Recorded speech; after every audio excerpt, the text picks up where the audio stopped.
మన దేవుడును లోకరక్షకుడైన యేసుక్రీస్తు వారి అతి శ్రేష్ఠ నామంలో బైబిల్ సీక్రెట్స్ వీక్షకులందరికీ మా వందనాలు. ఈ వీడియో ద్వారా క్రైస్తవ్యాన్ని గురించి చాలా మందిలో అనేక అనుమానాలు, ఆరోపణలు ఉన్నాయి. క్రైస్తవ్యం మా దేశంలో పుట్టలేదని, విదేశీ మతమని, విదేశీ ధనం వస్తుందని, ఇక్కడ సంస్కృతులను నాశనం చేస్తున్నారని, మరి క్రైస్తవ్యం పుట్టి 2000 సంవత్సరాలు మాత్రమే అవుతుందని ఇలాంటి కొన్ని అపోహలు ఉన్నాయి. వాటిని ఇప్పుడు క్లియర్ చేద్దాం. ముందుగా మీకు ఒక రిక్వెస్ట్, మా వీడియోస్ కనుక మీకు నచ్చినట్లయితే లైక్ అండ్ సబ్స్క్రైబ్ చేసుకుని కులమతాలకు అతీతంగా ప్రతి ఒక్కరికి షేర్ చేయాల్సిన బాధ్యత మన అందరిది. క్రైస్తవ్యం ప్రజల బ్రతుకులు మారుస్తూ జీవితాల్లో వెలుగులు నింపుతుంటే గిట్టని సోదరులెందరో క్రైస్తవ్యంపై విష ప్రచారాన్ని చేస్తున్నారు. వారు ఆరోపించే ముఖ్యమైన ఆరోపణలో కొన్ని అపోహలను దూరం చేసే ప్రయత్నమే ఈ మా వీడియో. మొదటిది, క్రైస్తవ్యం విదేశీ మతం అని. నిజం చెప్పాలంటే ఇది ఒక అర్థం లేని ప్రశ్న, మరి అపోహ. ఎందుకంటే దేవుడు లేదా దైవత్వం అనేవి ప్రపంచానికి, సమస్త సృష్టికి సంబంధించినవి. దేవుడిని ఒక దేశం లేదా ఒక ప్రదేశానికి పరిమితం చేయలేము. విదేశీ మతం లేదా మార్గం అన్న భావన గనుక ఉంటే ఐక్యరాజ్య సమితిలో ప్రస్తుతం ఉన్న దేశాల సంఖ్య 195. అంటే దేశానికో మతం చొప్పున 195 మతాలు ఉండాలి. మరేదైనా కొత్త దేశం ఏర్పడితే కొత్త దేవుణ్ణి సృష్టించుకోవాల్సిన అవసరం ఉంటుందా? దేవుడు అంటే సర్వలోకానికి సృష్టికర్త, దేశానికి దేవుడు ఉండకూడదు. అలా ఉంటే అది పూర్తిగా అర్ధరహితం అవుతుంది. రెండవది, మా దేశంలో పుట్టని దేవుణ్ణి పూజించవద్దు. ఇది కూడా మొదటి అపోహలో భాగం అయినప్పటికీ మరింత లోతుగా వెళ్తే సమస్త లోక పాపములు పరిహరించుటకై నిర్దోష రక్తం బలిగా నిచ్చుటకు యేసుక్రీస్తు లోకానికి మానవ రూపిగా రావాల్సి వచ్చింది. ఈ లోకంలో మానవ రూపిగా రావడానికి ఒక ప్రదేశం కావాలి. ముందుగా లేఖనాలలో పేర్కొన్నట్టుగా బెత్లెహేము ఎఫ్రాతా యూదవారి కుటుంబాలలో నీవు స్వల్ప గ్రామమైనను నా కొరకు ఇజ్రాయేలీయులను ఏలబోవాడు నీలో నుండి వచ్చును, పురాతన కాలం మొదలుకొని శాశ్వత కాలమైన ప్రత్యక్షమగుచుండెను అని మీకా 5:2లో చూడొచ్చు. మీకా 5:2లో వ్రాయబడిన ప్రకారం యేసుక్రీస్తు వారు ఇజ్రాయెల్ దేశంలోని బెత్లెహేంలో జన్మించారు. అలా అని ఆ దేశ ప్రజలకు మాత్రమే దేవుడు అనడం ఎంతవరకు సమంజసం? ఉదాహరణకి హిందూ మతస్థులు ఆరాధించే రాముడు భారతదేశంలోని అయోధ్యలో పుట్టాడు. అలాంటప్పుడు రాముడు కేవలం భారతదేశానికి మాత్రమే దేవుడు, విదేశీయులు ఎవరు ఆరాధించవద్దని అనవచ్చా? మహమ్మద్ ప్రవక్త సౌదీలోని మక్కాలో జన్మించాడు కాబట్టి అల్లా సౌదీకి మాత్రమే దేవుడు అనవచ్చా? ఎంత అర్ధరహితం! అందువలన దేవుణ్ణి దేశానికి ముడిపెట్టడం మూర్ఖత్వమే అవుతుంది. దేవుడు సృష్టికర్త, ప్రపంచమంతా ఆరాధించవచ్చు. మూడవది, 2000 సంవత్సరాలకు పూర్వం అసలు యేసుక్రీస్తు వారు లేడంటున్నారు. ఇది ఎంతవరకు కరెక్ట్? 2000 సంవత్సరాల క్రితం యేసుక్రీస్తు వారు జన్మించారు. అలాగని అంతకు ముందు క్రీస్తు లేడనుకోవడం అమాయకత్వమే అవుతుంది. ఈ సృష్టి ప్రారంభానికి ముందే దేవుడు ఉన్నాడు. అయితే 2000 సంవత్సరాలకు పూర్వం యేసుక్రీస్తుల వారు పాపములో పడి ఉన్న ప్రజలను రక్షించడానికి మానవ రూపిగా లోకానికి వచ్చారు. ఇది తెలియని కొంతమంది సహోదరులు క్రైస్తవ్యం పుట్టి 2000 సంవత్సరాలు అవుతుందని అంటున్నారు.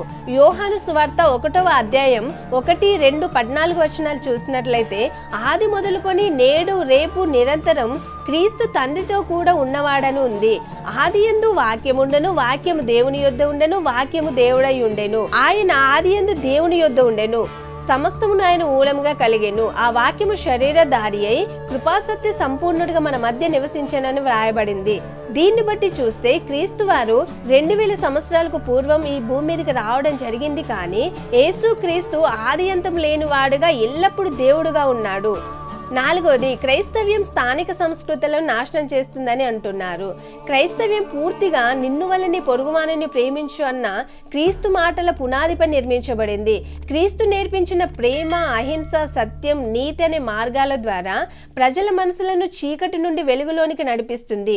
అయితే ఈ ప్రక్రియలో ఎంతో మంది ప్రజలు తమ అసాంఘిక సంస్కృతులను, మూఢనమ్మకాలతో కూడిన ఆచారాలను వదిలి క్రీస్తుని వెంబడించారు. ఆఫ్రికా దేశాల్లోని ఎన్నో తెగలు నరమాంస భక్షకుల సంస్కృతిని మార్చి నేడు వారి జీవితాల్లో వెలుగును నింపింది. అదేవిధంగా నరబలులు, పసిబాల హత్యలు, బహుభార్యత్వం లాంటివి ఎన్నో దురాచారాలను రూపుమాపింది. మంచి ఆచారాలను, సంస్కృతులను నేటికి స్వీకరిస్తూనే ఆయా ప్రజల నాగరికతలకు అనుగుణంగా మార్పు చెందుతూ ఉంది. ఉదాహరణకి భారతదేశపు చీరకట్టు, కోయ జాతి ప్రజల వేషధారణ, వివిధ ప్రదేశాల వివాహ పద్ధతులు, వీటన్నిటిని బట్టి చూస్తే నాశనం చేయడం కాదు గాని నాగరికతను పెంపొందించడం అని అర్థమవుతుంది. ఐదవది, క్రైస్తవులకు విదేశీ డబ్బు విస్తృతంగా వస్తుంది. భారతదేశంలో 19-20 శతాబ్దాల్లో విదేశీ మిషనరీల సేవ నిమిత్తం బహుగా పర్యటించారు. అందులో భాగంగానే మిషనరీల చర్చిలను, విద్యాలయాలు, వైద్యాలయాలు, సాంఘిక సంక్షేమ సంఘాలు స్థాపించారు. వాటికి వారి సొంత ధనాన్ని ఉపయోగించారు. వారి దేశాన్ని విడిచి వెళ్తూ ఇక్కడి నమ్మకస్తులైన సేవకులకు, ట్రస్టులను వారి నిర్వహణకు అప్పగించడం జరిగింది. వారు విదేశాల్లో ఉండి కూడా ఇక్కడి సేవా కార్యక్రమాల కోసం ధనాన్ని పంపించేవారు. అలా 20వ శతాబ్దం చివరి వరకు కూడా నడిచింది. ఆ తర్వాత ఇక్కడ క్రైస్తవుల నిధులతోనే నిర్వహణ జరుగుతుంది. అయితే ఇక్కడ ఒక విషయం గుర్తుపెట్టుకోవాలి, అన్ని సంఘాలు అలా నడవలేదు. కేవలం మిషనరీల ఆధ్వర్యంలో నిర్వహింపబడే కొన్ని పెద్ద పెద్ద సంఘాలు మాత్రమే, అంటే మెదక్ చర్చి లాంటివి మాత్రమే నిర్వహించబడ్డాయి. కానీ మిగతా సంఘాలు క్రైస్తవులు తమ సొంత డబ్బులు కూడబెట్టి తమకంటూ చర్చిలను నిర్మించుకోవడం జరిగింది. ఎంతో భారంతో సేవ చేస్తున్న సేవకులు వారి పోషణ నిమిత్తము ఎన్నో కష్టాలను అనుభవిస్తూ వారికి వచ్చిన కానుకలు, దశమ భాగాలతో మాత్రమే వారి జీవనం సాగిస్తున్నారు. వీరికి వేరే విదేశీ నిధులు రావు.